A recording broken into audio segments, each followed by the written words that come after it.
kita pengen tadabbur ayat supaya bisa healing perasaan kita yang sedang terluka, healing tentang beban kita.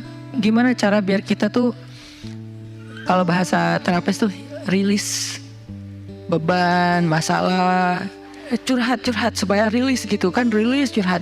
Oke, itu salah satu metode.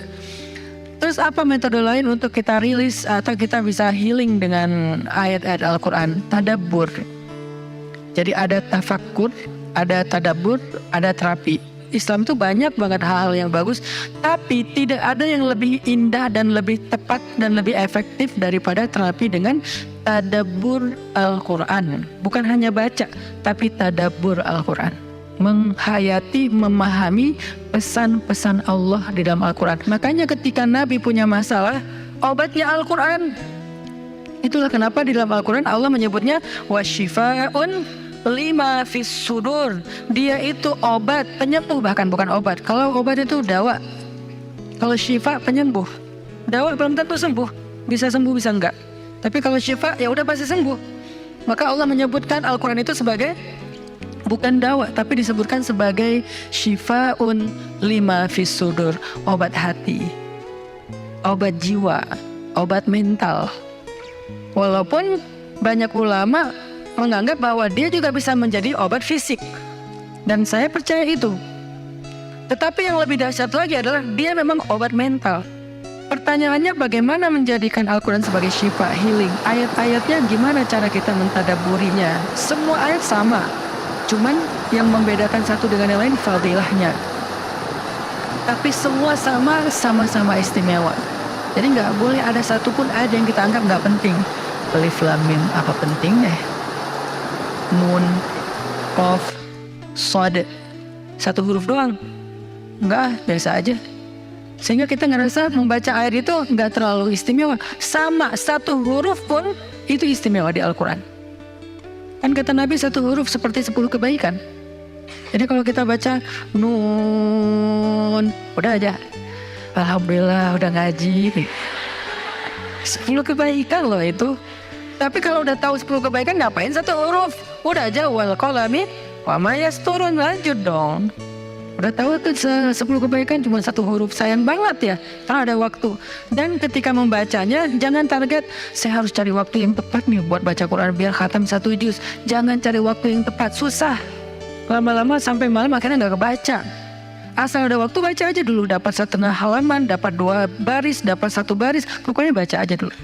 Jadi tadabbur, cara untuk bisa menjadikan Al-Quran sebagai syifa, tadabbur.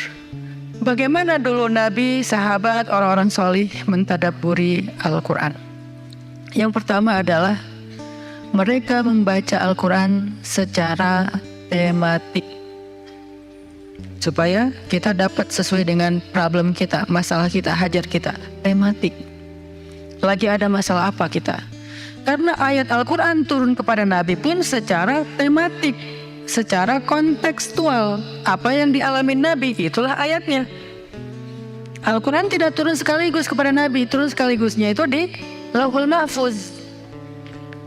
Lalu sampai kepada Nabi berangsur-angsur selama 23 tahun. Kenapa berangsur-angsur, Ustaz? Dan kenapa nggak urut? Turunnya yang pertama adalah Al-Fatihah dan Al-Alaq. Kenapa sekarang Al-Fatihah lalu Al-Baqarah? Kenapa enggak Al-Fatihah, Al-Alaq, kemudian surat apa lagi yang berurutan sesuai dengan urutan turun? Kenapa kok dibalik-balik, kok diacak-acak? Karena Al-Quran turun itu secara tematik, teman-teman. Hikmahnya apa? Hikmahnya karena dia tidak turun untuk sekedar dibaca. Dia turun untuk ditadaburi supaya jadi solusi, petunjuk dalam hidup. Petunjuk apa? Petunjuk terhadap masalah yang lagi dihadapin. Dan kita nggak akan dapat petunjuk kalau nggak ngerti kan? Coba baca petunjuk penggunaan obat. Bahasanya bahasa bahasa Thailand misalnya. Banyak kap-kapnya. Susah kan kita? Gimana berapa hari sekali? Kayaknya 5 kali sehari deh. Padahal cuma 2 kali sehari. Nggak bisa dapat petunjuk karena nggak ngerti. Maka supaya kita bisa tadabbur, kita pahami. Nah, memahami apa? Sesuai dengan tema. Kita boleh aja bagus banget malah baca Al-Quran secara berurutan, tapi itu target baca ya, target tilawah, bukan target tadabbur. Tadabbur beda sama tilawah. Tilawah tetap dia nggak usah diganggu gugat, udah segitu aja. 1 hari 1 juz, setengah juz, 2 bulan sekali khatam, sebulan sekali khatam, itu lanjut aja udah. Karena itu memang target membaca. Tapi target tadabbur beda sama target membaca. Bikin 2 target. Kalau tadabbur memang gak panjang-panjang dan gak berurutan, tematik. Kita mau lagi masalah apa sih?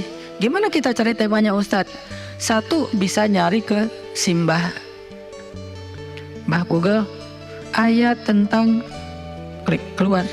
Buat kita yang mungkin kita sama nih dengan saya, masih sama-sama belajar, paling gampang tadi nanya aja ke Google, pakai aja indeks. Atau cara yang lebih, ini kalau mau, saya beberapa kali nyoba soalnya, kalau mau bukan ngetes ya, kalau mau agak sedikit lebih seru nih, agak lebih seru. Tapi kalau belum berhasil jangan salahin saya ya.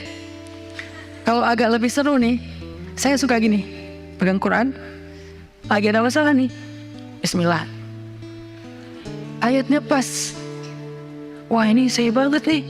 Bisa kayak gitu juga metodenya. Jadi kayak minta dibimbing sama Allah aja gitu. Tapi kadang-kadang dapat ayatnya tuh nggak sesuai tema saya, Ustaz, kata kita. Padahal kata Allah, ini yang kamu butuhin tuh ini nih. Bisa gitu juga dengan syarat membukanya pakai Bismillah, bukan membuka yang itu ya Allah ya, yang itu ya. Jangan maksa. Allah lebih tahu. Bismillah. Ayatnya tentang makanan. Oh mungkin kita masalahnya emang masalah berat badan mungkin, atau masalah mubazir mungkin, sehingga merembet kemana-mana. Allahu alam. Tapi kalau mau lebih jelas ya udah cari pakai yang tadi, dapat ayatnya secara tematik.